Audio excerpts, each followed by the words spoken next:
Salam dəyərli müəllimlər, xoş gördük hər birinizi. 2026-cı ildə Naxçıvanda ibtidai sinif müəllimləri üçün keçirilməsi nəzərdə tutulan sertifikasiya imtahanı dəstək məqsədilə 4-cü hissə ilə qarşınızdayıq. Baxaq suallarımıza. Son 3-cü hissədə demişdim ki, artıq fəza fiquruna da bağlı suallara yer verəcək. Çünki fəza fiquru son artırılan mövzulardandır. Birinci sualımızı oxuyaq. Düzbucaqlı paralelipipedin, bu arada deyim ki, düzbucaqlı paralelipiped bəzi suallarda kuboid kimi də qarşımıza çıxır. Çünki yeni dərsliklərdə artıq bu kuboiddir. Kuboid düzbucaqlı paralelipipedin digər adıdır. Kub isə başqadır. Uzunluqları cəmi 45 sm-dir. Kubun tillərinin uzunluqları cəmi bunun 5-də 4 hissəsi qədərdir. Əvvəlcə biz kubun tillərinin uzunluqları cəmini tapaq. Bu 45 sm-in 5-də 4 hissəsini tapırıq. Ədədin hissəsinin tapılmasıdır.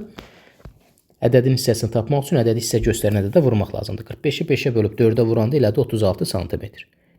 Elə bil bu mənim üçün əlavə bir yük idi. Mən bunu aradan qaldırdım.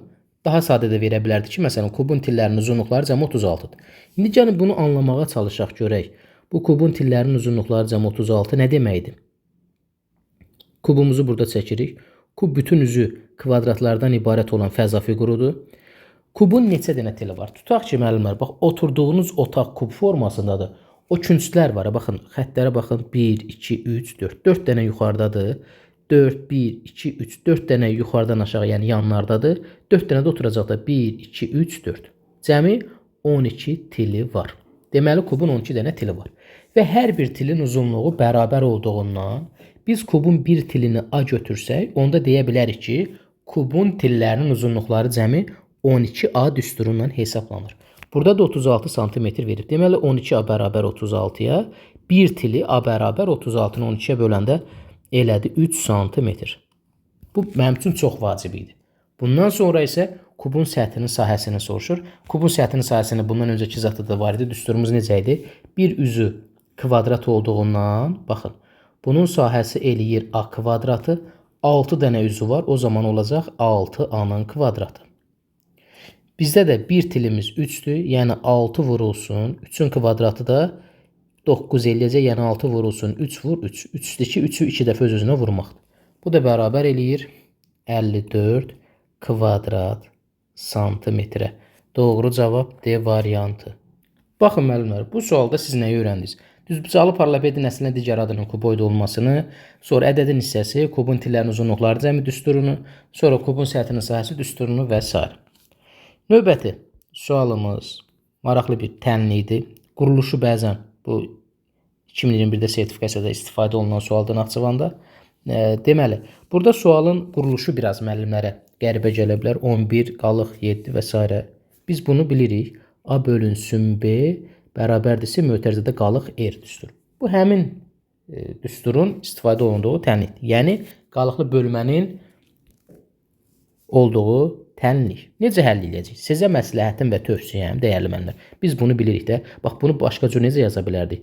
A bölünsün B, burada C qalıq R. Çubuqlu bölmədə deyirik, qollu bölmədə deyirik. Ona görə bu formada veriləndə belə yazın, işimiz rahat olsun. Yəni əyani olaraq görə bilək. Bu deməkdir ki, x çıxılsın 3, bölünsün 29, burada 11, burada 7. Gəlin bunların yerlərini adlandıraq. Bölünən, bura bölünəndir, bölən, natamam qismət qalıq. Bölünən tapmaq üçün qaydamız nə idi? X minus 3 bərabərdir. Böləni natamam qismətə vururduq. 29'u vururduq 11'ə. Üzərinə də qalığa gəlirdik. 7. Əslində çox rahatdır. Sadəcə bunu analiz eləmək lazımdır. Burada elə bil ki, belə xətti formada B vurulsun C üstəgəl R. Bölünən necə tapırdıq? Bərabərdir. B vurulsun C üstəgəl R. Yəni qalıqlı bölmə ilə bağlıdır əsas. Buradan da sadə tənliyimizi davam edirik. X çıx 3 bərabərdir. 29'u 11'ə vurub üzərinə 7 gələndə 326 eləyir. Buradan da x bərabər 3 bu bir tərəfə keçir. 329. 329'a. İndi buradan doğru cavab Y variantı. Üçüncü maraqlı bir həndəsə sualına qarşınızdayıq. Şəkildəki kiçik kvadrat böyük kvadratın içərisində yerləşir. Əla. Rənglənmiş sahə gördüyümüz kimi burada sarı rənglə baxın, bu hissələr rənglənib. Aha, rənglənmiş sahə 245 kvadrat santimetrdir. Kiçik kvadratın perimetri 56 santimetrdirsə. Deməli, Kiçik kvadratın perimetri 56-dırsa, kiçik kvadrat dediyimiz baxın budur, bu ağ deyək də. Bunun perimetri 56-dırsa, tərəfi nəyə bərabərdir? 56-nı bölürəm 4-ə, çünki bütün tərəfləri bərabərdir. Elədir 14 santimetr. İndi tərəf 14-dürsə, sahəni necə taparıq? 14-ü vurarıq 14-ə, bərabərdir 196 kvadrat santimetr. Avtomatik sual gəlir ki, ağlınıza müəllim, niyə? Deyək. Mənə burada konkret olaraq verilən rənglənmiş hissədir. Dəyərli müəllimlər, bu bizə xalça məsələsi və sair məsələləri xatırladır. Amma bu məsələ xalça məsələsindən də rəngarəngdir. İndi burada bu rənglənmiş hissənin sahəsi 245 verilib. Bəs rənglənmiş hissənin sahəsi necə tapılır? Rənglənmiş hissənin sahəsi bu 245 kvadrat santimetr. Böyük kvadratın sahəsi, yazıram böyük kvadratın sahəsi, bildiniz artıq bunu. Çıxılsın kiçik kvadratın sahəsi, kiçik kvadratın sahəsi, baş hərflərini yazıram, bərabərdir 245-ə. İndi mən kiçik kvadratın sahəsini tapmışam 196. Yazıram bura böyük kvadratın sahəsi çıxılsın 196 bərabər 245. Buradan davam edirəm. Böyük kvadratın sahəsi bərabərdir 196, bu bir tərəfə keçir, 245 ilə toplanır. Nə qədər eləyir? Eləyir 441. İndi dəyərli müəllimlər, biraz hesablama vərdişləriniz mükəmməl olmalıdır. Müəllim, mən hardan bilim 441 neçənin kvadratıdır?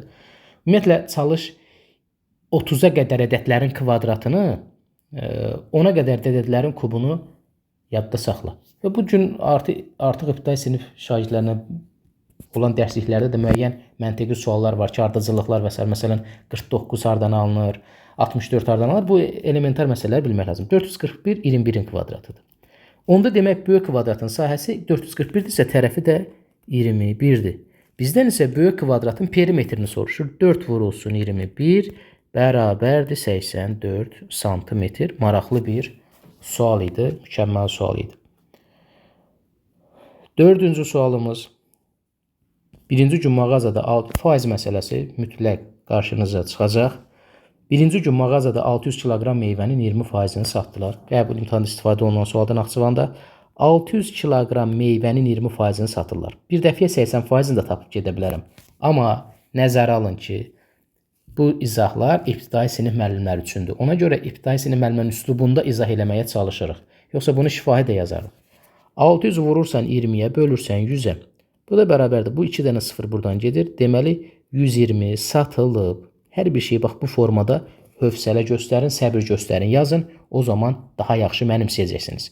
İndi satdılar. Satılıb 120. Nə qədər qalıb? Qalanı tapırıq. 600-dən çıxırsan 120-ni səliqəli şəkildə 480. Bura yazıram, qalıb.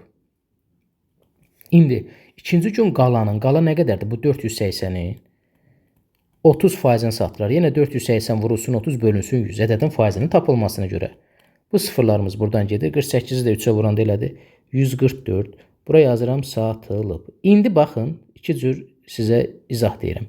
Bu 120 ilə 144-ü toplayıb 600-dən də çıxa bilərik. Düzgündə heç bir problem yoxdur.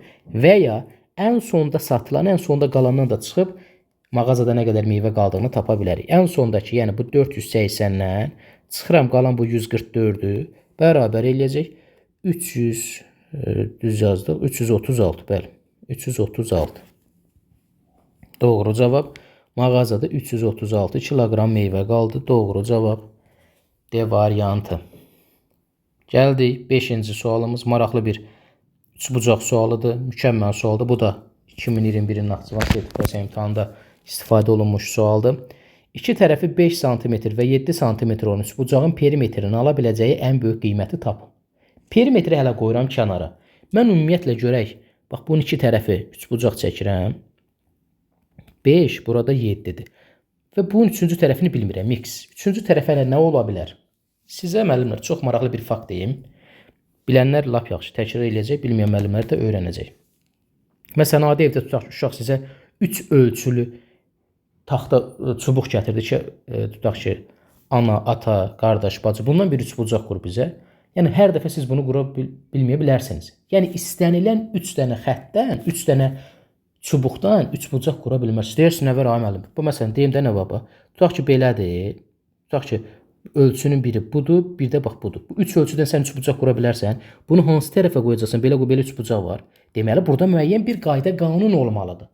Üçbucağın qurulma şərti var. Bu indi yuxarı sinif həcmində biz bunu üçbucaq bərabərsizliyi falan deyirik. Onu qoyuram kənara. Üçbucaqda da müəyyən şərt ödənməlidir ki, sən üçbucaq qura biləsən. Bu şərt nədir? Üçbucağın hər hansı bir tərəfi, yəni bax bu x tərəfi, dəyərli mənlər, sadə bir bərabərsizlik qururuq. Digər iki tərəfin fərqindən böyükdür. 7 çıxılsın 5-dən.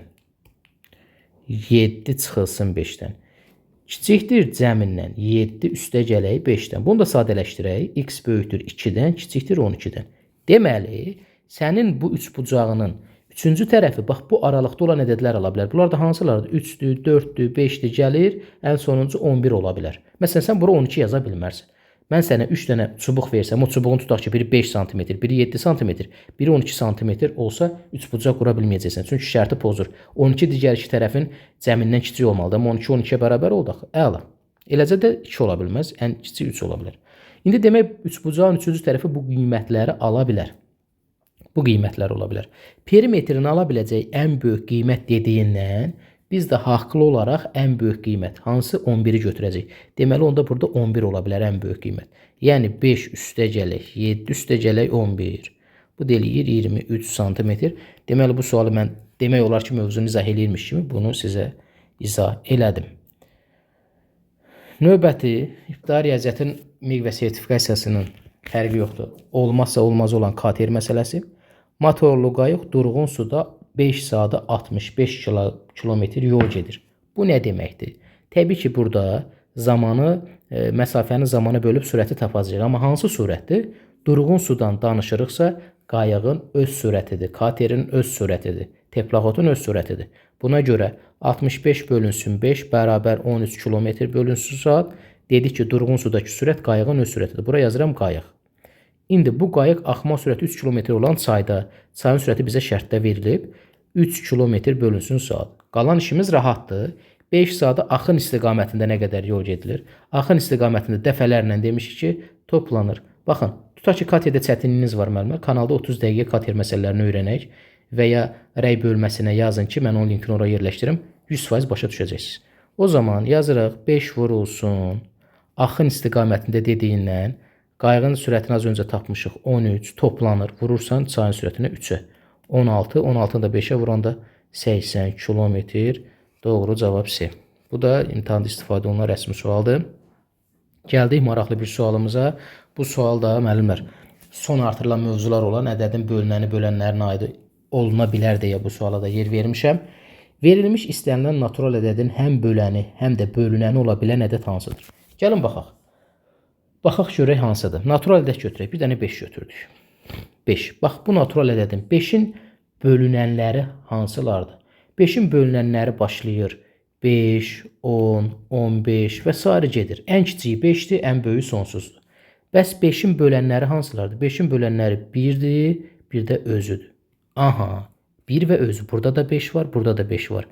Deməli biz ədədin özünü götürəcəyik. Məsələn 1.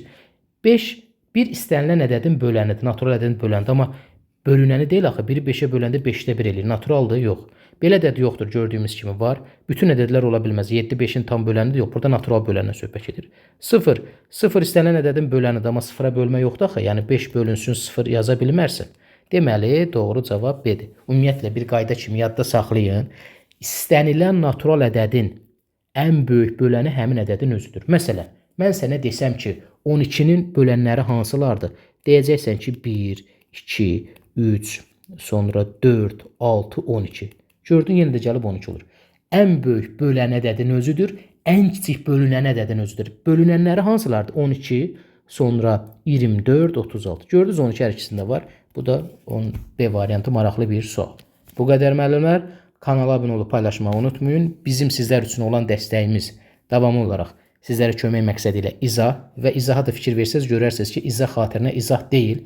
Hər bir sualı mövzunu izah eləyirmiş kimi sizə izah eləyirəm. Sizin bizə dəstəyiniz isə kanalımıza dəstək olmaqdır. Müəllim yoldaşlarınızla paylaşmaq, abunə olmaq, rəy yazmaq. Buyurun, hər birinizə uğurlar arzulayıram. Növbəti izahlarımızda görüşərik dəyərli müəllimlər. Hələlik.